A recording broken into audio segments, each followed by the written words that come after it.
So welcome back, everyone. It's my pleasure to introduce our next speaker. Dr. Priscilla Ibarra is Associate Professor in the Department of English at the University of North Texas. She specializes in Chicano literature and theory, as well as environmental literature and eco-criticism. Her most recent book, Writing the Good Life, Mexican-American Literature and the Environment, was published in 2016, and in 2017 it was awarded the Thomas J. Lyon Prize for the best book on Western American literature and culture, published in that year. It is the first study to engage a long-range environmental literary history of Chicano writing. In addition, Dr. Ibarra has published in the collection Environmental Criticism for the 21st Century and in the journal Melis. Dr. Ibarra's most recent invited public appearance took place at UT Austin as part of their Environmental Humanities Speakers Series, where she spoke with scholars Domino Perez and John Gonzalez on the topic of writing the good life. In addition, in the summer of 2016, she was an Aldo and Estella Leopold writer in residence at Tres Piedras, New Mexico, where she researched and wrote about the life of Estela Elvira Luna Berger Leopold, who was married to Aldo Leopold, and her contributions to American environmentalism. Please welcome Dr. Ibarra.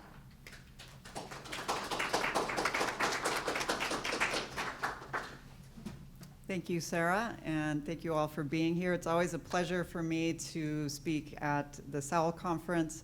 I got my first job here at Texas Tech University in 2006, and it was a great first job for me, great mentorship from scholars like Sarah Spurgeon, so thank you so much for being here. My title refers to a general question that structures my investigations into Mexican-American cultural production and the impact of climate crisis. How does climate crisis shape race, class, and gender? I look at this question historically as well as in the present day.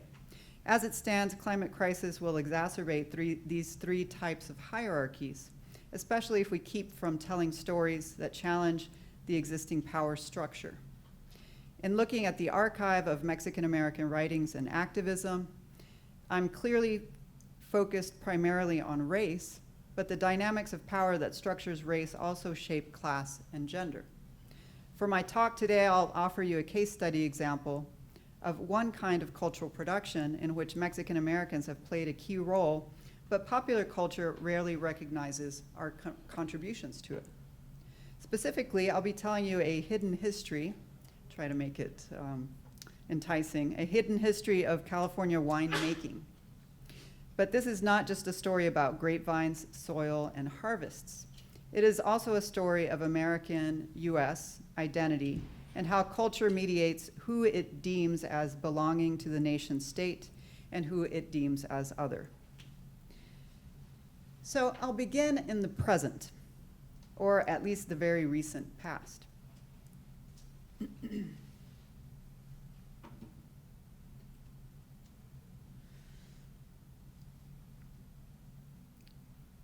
In October 2017, if you had visited this beautiful coastal park in Northern California, you would have seen an overflow of Latina and Latino families camping here. It was not due to a family reunion or a sudden uptick in this demographic's passion for the outdoors. Wildfires had erupted in Napa and Sonoma counties, places famous for their wineries, and these families feared for their lives and their homes. These were dubbed the wine country fires, but their impact reached far beyond the grapevines and into the lives of the migrant workers who support this industry through their labor. But rather than joining the many residents filling the shelters, the official shelters in Napa and Sonoma, these families headed for the coast and the shelter of Bodega Bay. So here I have a collection of headlines from the LA Times and other newspapers from October 2017. And in the red underlining, I'm not sure if you can read that, but the report says many of the people were Spanish-speaking immigrants, and this is from the ranger working at Bodega Bay, including some who he believed, I can't even read it myself, didn't check into shelters because they were in the United States illegally, and then he decided not to charge them the fee for staying the night, and it really became a very large informal shelter. And it's not really clear if everyone there was undocumented, but that is the suggestion by at least this park ranger. And you have a family in this upper right photograph, Mr. Sandoval, who's quoted further down in that news column. And you can see a family that's very well prepared to go camping. I mean, you don't just kind of get up in the middle of the night and already have this stuff ready, camp chairs and coolers and, you know, a tent large enough to house his whole family. So this idea that communities of color don't have a practice of going outdoors, or, you know, have the thought immediately, we need shelter, we have a place that we're familiar with that we can go to.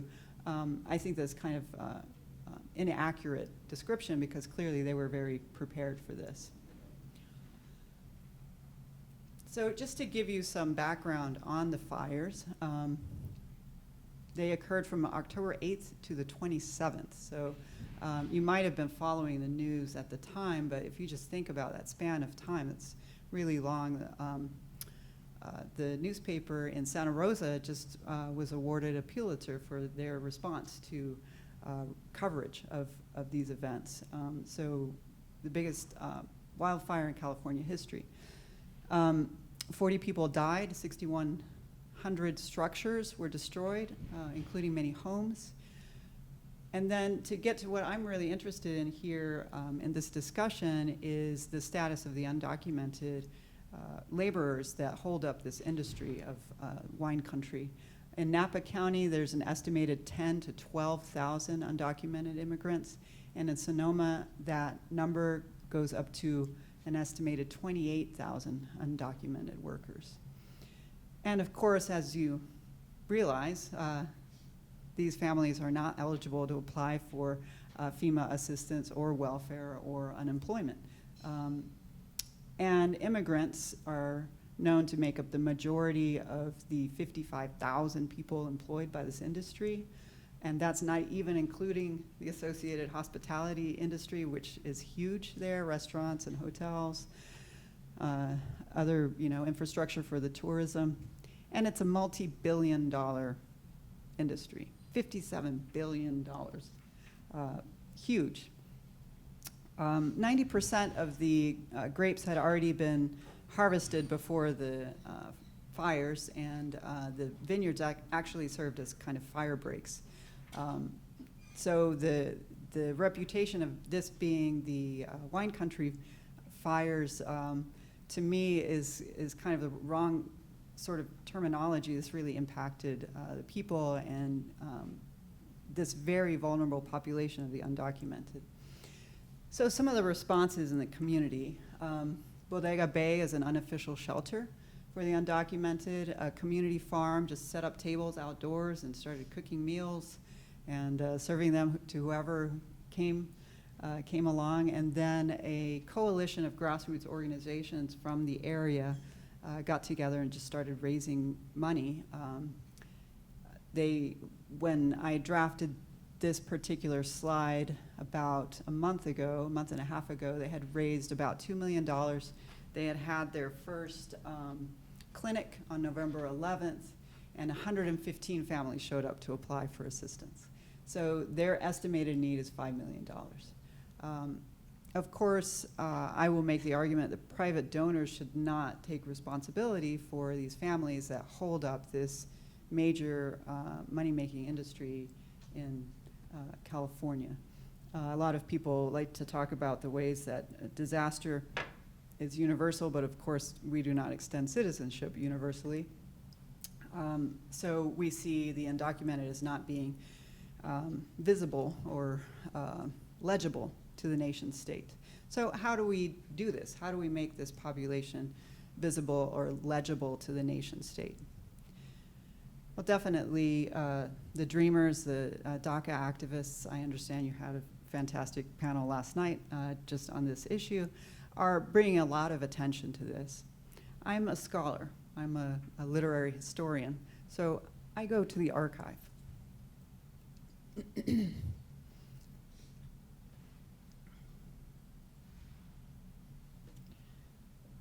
Up to today, the image most resonant with Latina and Latino identity and history in the Central Valley of California is a hand holding a picket sign, not necessarily a wine glass, and certainly not a vintner's wand.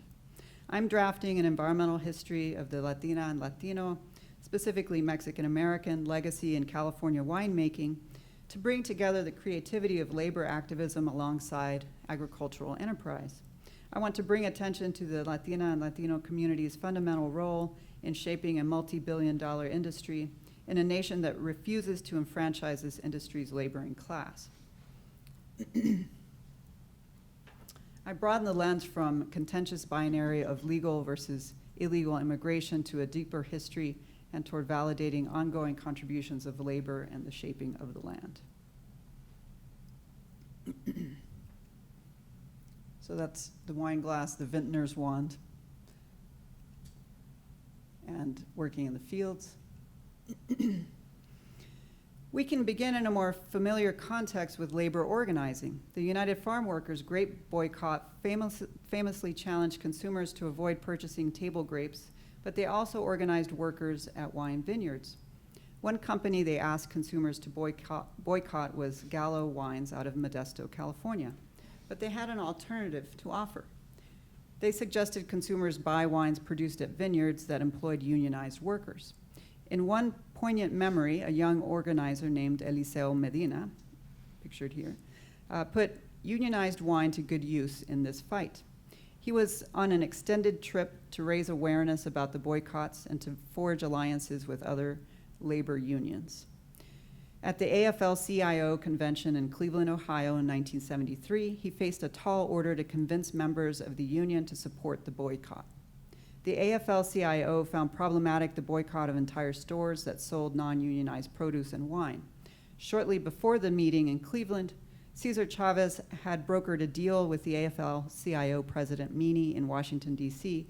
that committed the UFW to a reoriented tactic to boycott only non-unionized grapes, lettuce, and wine, and to give up on the boycott of entire stores. So they're getting a little more on the same page. In Cleveland, it was Medina's job to get the word out to the AFL-CIO. He succeeded. In a recent history of the UFW by Miriam Powell, titled The Union of Their Dreams, she writes, quote, he collected $6,300 and an endorsement from the convention. In return, Eliseo invited delegates to sample union wine in the farm workers' suite at the Cleveland Plaza Hotel. And she adds, the delegates went home with farm workers in their minds, hearts, and hangovers, end quote.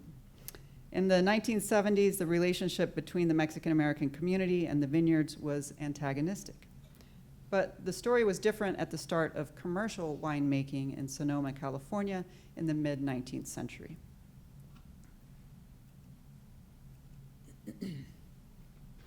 As some of you may recall, if you have read the 1885 novel The Squadron, the Dawn by Maria Amparo Ruiz de Burton, a brother-sister pair of Anglo-Americans, Lizzie and George Mechlin, marry a brother-sister pair of Mexican-Americans, Gabriel and Elvira Alamar. This fictional double wedding imitates the real-life 1863 double wedding between the Vallejo and Harasti families. Two Mexican-American sisters, Jovita Francisca and Natalia Veneranda Vallejo, married two Hungarian-American brothers, Alfred and Attila Harasti.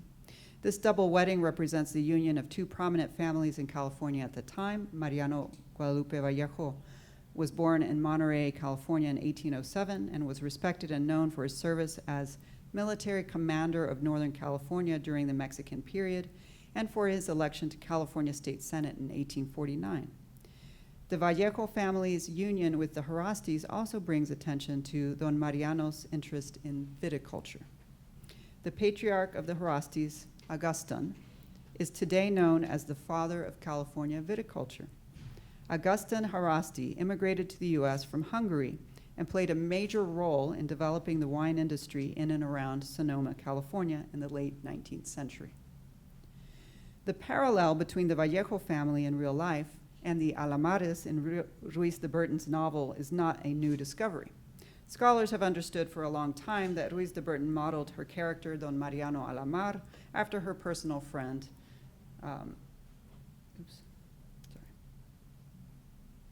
Don Mariano Vallejo.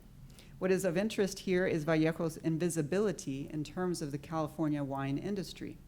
Why have Vallejo's contributions been so invisible, and what happens when we make his contributions to this industry and to California environmental history more evident? Making Vallejo's impact on the land visible undermines familiar American narratives that reinforce neo-imperial, racist, and anti-immigrant rhetoric. Vallejo's story shows that Mexican Americans are not recent arrivals to this land. We have been here a very long time.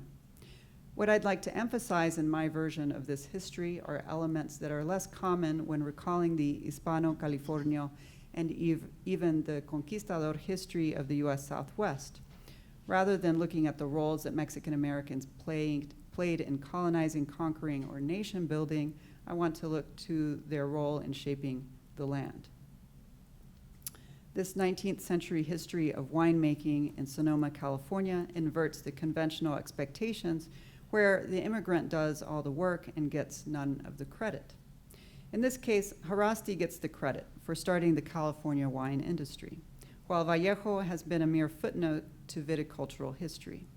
When Agustin Harasti arrived in the Sonoma Valley in the 1850s, he bought a place called Vineyard Farm, which also happened to neighbor Vallejo's estate called Lacrima Montis, built in 1851. Harasti changed the name of the place to Buena Vista Winery, and you can still visit it today. At the time, Vallejo and one other man, William McPherson Hill, were the most established winemakers in the area. Harasti visited and formed a fast friendship with Vallejo, from whom he learned a great deal about growing wine grapes. But it is Harasti who is the most famous early winemaker of the area, and he even received a posthumous Founder Award in 2007, given to him by the Culinary Institute of America. Vallejo and Harasti's great-great-grandson, who is, as it happens, named Vallejo Harasti, accepted the award on behalf of his great-great-grandfather, Agustin Harasti, at the first annual Hall of Fame Vintners Dinner. But he could have just as well accepted it on behalf of both his great-great-grandfathers. The award calls public attention to Harasti's contributions to shaping the land and culture of the Sonoma Valley, but what about Vallejo? Mariano Vallejo was just as instrumental to the California wine industry as Agustin Harasti. After all, Vallejo was, quote, California's first commercial wine grower, end quote, according to biographer Alan Rosinus in 1995. Vallejo had arrived to the Sonoma area in 1834 when he was 27 years old to help secularize the mission there and to lay out the town of Sonoma. They recently installed a statue of Vallejo on the plaza in Sonoma.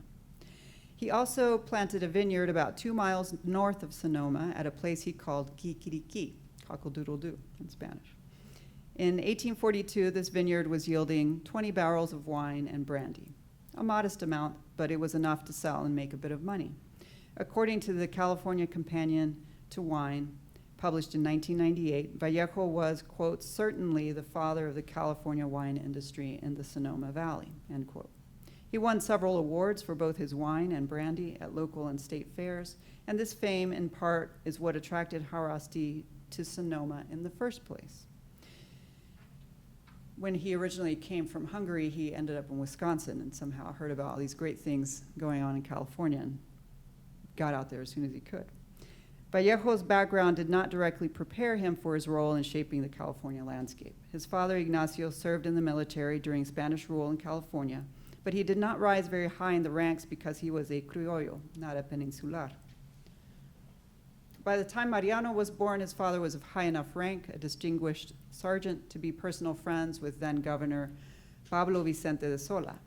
Governor Sola kept his eye on young Mariano as well as two other boys, and he became a mentor to them in their youth. By the time Mexico declared its independence from Spain, Mariano was personal secretary to the next governor, Luis Arguello. These two mentoring relationships inspired Vallejo to join the military. In his first commands after reaching the rank of second lieutenant, he was charged with fighting the local indigenous peoples. His first battle where he attained distinction was against the Miwok Indians.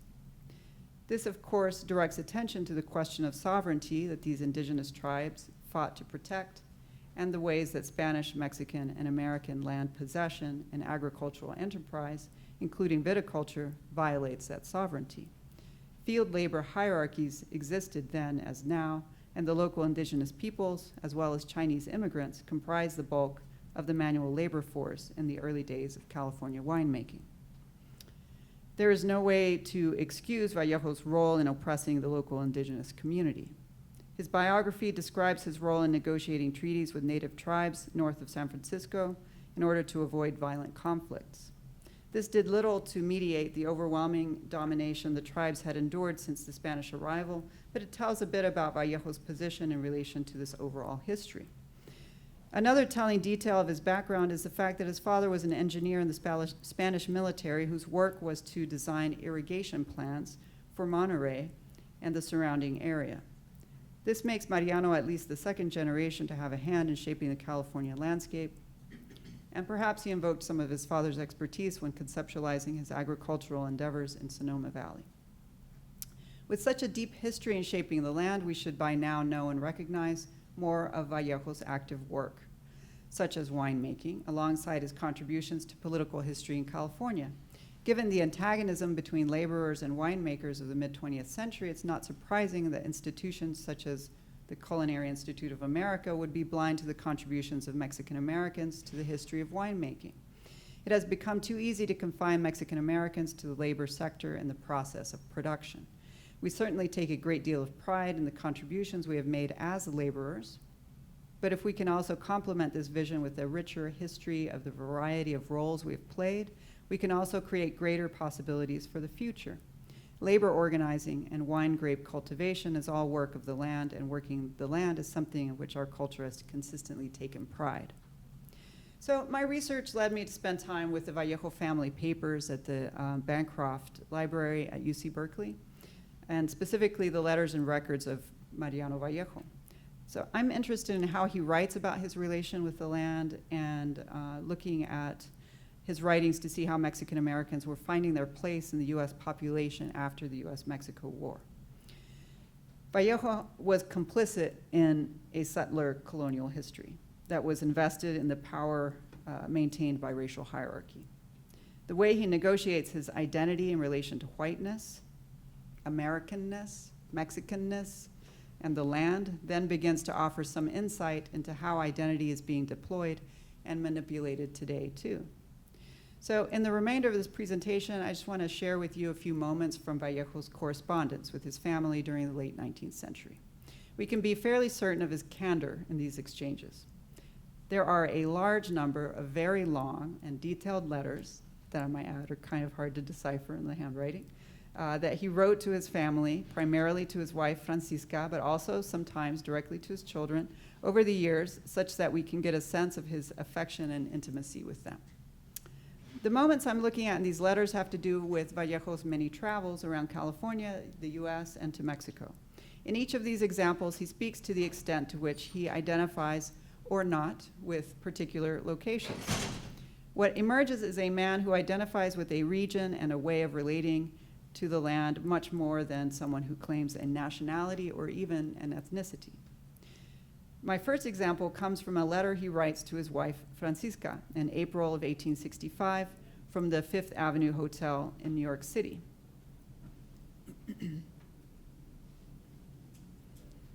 In 1865, California had been part of the US for 17 years, a fact of which he was well aware, given his service in the California State Senate and other public services he performed over the years. Even so, when he writes to Francisca about his return to California, he speaks of New York City as a foreign land, he writes. Por fin, el día 15 de mayo voy a salir para California, de vuelta de este país que admiro, pero que no quiero de corazón, porque tanto su clima como las personas me han hecho muchos males. Finally, on the 15th of May, I will depart to California from this country that I admire, but that I do not love with my heart because its climate and its people have done me many harms. We see here how he does not identify as American, nor does he place California under the umbrella of the United States. Does this mean that he identifies as a Mexican then? Not necessarily. He spends some time in Mexico City, and from there he writes to Francisca that he has been ill, but that he refuses to die in that place. Estoy seco de no comer, o sea, de comer mal. Ya no puedo andar de flaco, pero aguanto porque es una tontería morirse entre esta gente. I'm drying up from not eating or from eating poorly. I can no longer walk from being so thin, but I'm toughing it out because it would be so silly to die amongst these people. By describing the people of Mexico as these people, he seems to not identify with them either. And my last example comes from a letter he writes to Francisca from Monterey, California, or Monterrey, the place of his birth. He writes in 1858, a mere 10 years after the U.S. takeover of the Southwest, or what was the Mexican Northwest. In that letter, he testifies to the way that the river they used as a water source in his boyhood has dried up, and the people are more ghosts than truly alive.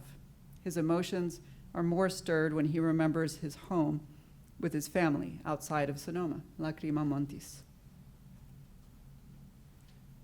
Al regresar me empolvé tanto que ya no podía aguantarme yo mismo. Entonces me acordé de Lacrima Montis y hubiera querido volar para gozar de las ventajas del agua. ¿Qué diferencia de un lugar a otro? ¿Y piensas que no me acordé de ti? Sí, sí me acordé. Y también de los chicos todos. ¿Qué hiciera yo viviendo aquí? Me moriría, créalo. Solamente el pensarlo me asusta y me enferma. Upon returning from an outing, I got so dusty that I could no longer stand myself. Then I remembered Lacrima Montis, and I would have flown to return to the advantages of our water there. What a difference from one place to another. And do you believe that I did not remember you? Yes, I did think of you and the children as well, all of them. What would I do living here? I would die, believe me. Only thinking of it scares me and makes me ill. Here we see him identifying with the resources available to a place rather than any ethnic or national identity, even though his right to access a way to earn a living for his family was not always clear or protected. We also see him putting his present practice of dwelling together in one place with his wife and family as his top priority and deepest value. He abandons his loyalty to the place of his birth. Is this because he is disloyal, fickle of heart? Perhaps it shows his affinity to dwelling rather than a superficial nativism. I choose to focus on national identity here because we find, or his lack of national identity, right? Because we find ourselves at a time in the US when the corporate and political establishment seeks to manipulate American national identity to benefit racist, nativist, and elitist values. What is sometimes called the alt-right is really a white supremacist movement that promotes the white identity to mobilize a voting base that will keep the top 1% of the US population financially secure and politically influential. This dynamic has occurred ever since the founding of the United States. But we see and feel it very acutely today under the Trump administration. People of color, the working class, and the natural environment all endure the violence of the extension of white supremacy. What can we learn from the Spanish language and environmental archive that can help us combat the racist, nativist, and elitist values that perpetuate exploitation of the land and the abuse of the many to benefit the few?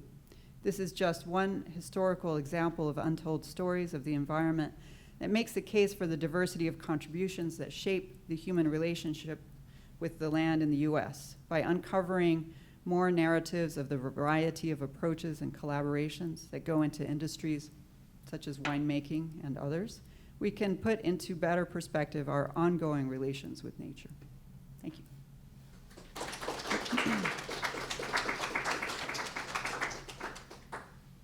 I'm happy to take Any questions, comments? Yes. Do you believe this climate crisis exacerbates forms of intercultural coercion, such as heightening machismo and Marianismo? And if so, is there any explicit or visible data displaying this beyond lower enrollment in higher education, unemployment rates, or workforce trends, and possibly shown in cultural relationship with the land and its resources? That's a very big question. One answer to that, one way to respond to that question is yes. I believe all of those dynamics are exacerbated by climate crisis. That's kind of the assumption that I make in the work that I'm doing by trying to recover as many stories as I can from the archive. And it's kind of a counterintuitive approach, right? Because a lot of what's going on right now has such a deep sense of urgency in terms of, all of the things that you listed, challenges in enrollment in higher education, access to fair labor, and I can't remember everything that you listed, exposure to toxicity. My students are in my literary analysis course are all writing papers about pesticide contamination in farm workers right now. So there are a lot of really urgent issues right now.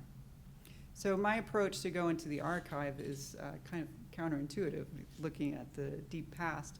But I would like to really help to structure a historical engagement with these questions so that we can see that these things have been happening for a really long time, that there are contributions that a diversity of voices and of approaches have been making to attempting to have a good or reciprocal relationship with the natural environment, that coloniality, that capital, that Western modernity is consistently meddled with, but peoples have been insisting on and like in Sarah's paper, succeeding in reinventing these relationships over 500 years of colonialism, for example. We need that depth of history to inform the things that we do today. Everybody has different strengths. My strength is as a historian, literary historian, who can look at the archive, and not just, like the archive that we're in here, but look at things that haven't been documented either, that are not even conceptualized as cultural productions, like activism. Looking at the United Farm Workers as a creative act. I don't know if that really addresses everything that you asked me, but can ask a follow-up if you would like. Thank you. Mm-hmm. Yes. I apologize for what statement is being made by this writer by not affiliating with either side? Would you say?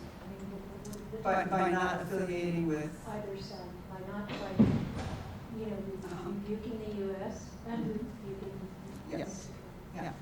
Yeah, that's a great question. Thank you for that question. One of the most difficult aspects of writing about Mexican-American identity, Latino identity, mestizo identity, and environmental issues is that part of mestizo identity is, of course, indigenous. And that's what the Chicano Civil Rights Movement chose to emphasize in our identity in the 1960s. But we need to also recognize that there's part of our identity that took part in settler colonialism. We can't ignore that, right? So that's part of why I'm drawn to problematic figures, admittedly, like Mariano Vallejo. To see how they're narrating their relationship to the land and their relationship to national identity, ethnic identity. I see it as a identity in process that's being mediated through the things that I listed before, right? Colonialism and an insistence on connection to the land. I see that in the early 20th century writings of New Mexican writers like Sabine Ulibarri that Cordelia Barrera mentioned earlier. So it's a challenging identity to write about, but I think it's very productive, especially today when nativism is such a dominant narrative today in the U.S.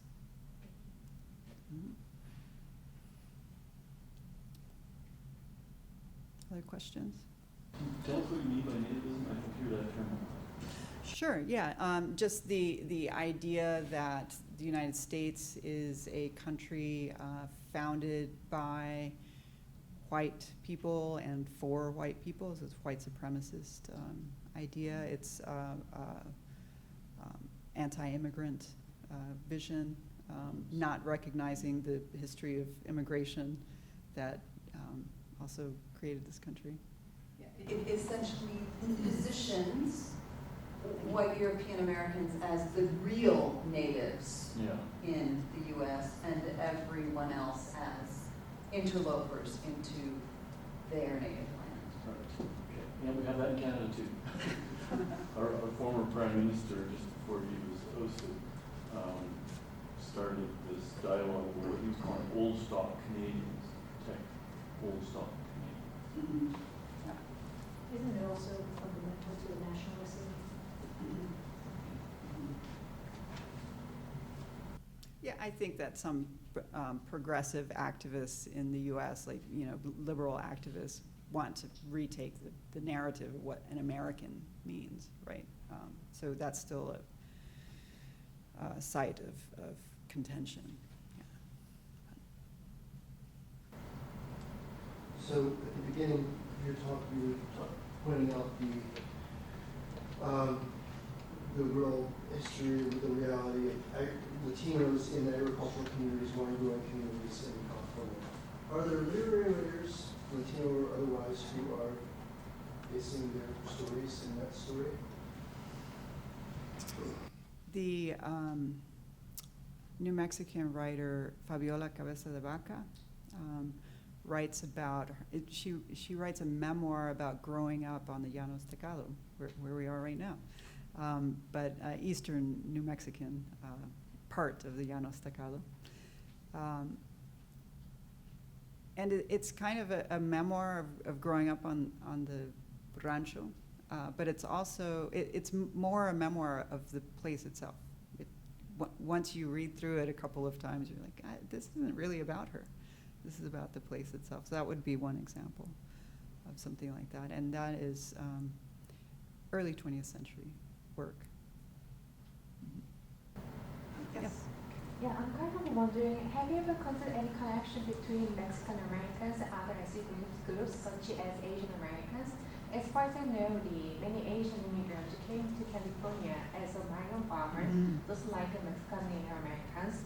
For example, Chinese Americans and Japanese Americans, Filipinos, in the early 20th century, they came to the U.S. as a part of the agricultural force, but due to immigrant acts operated by the U.S. government, they constantly lost their citizenship and had been very much disadvantages, just like Mexican Americans. So I think given the fact that California, history of California itself, has been strongly tied to agricultural history, and especially in relation to immigration history, I found that there might be some interesting connections between Mexican Americans and Asian Americans, and also including indigenous population living in California who might have lost their rights to their own land and water and other natural resources. So I personally believe that California is a really interesting place to look at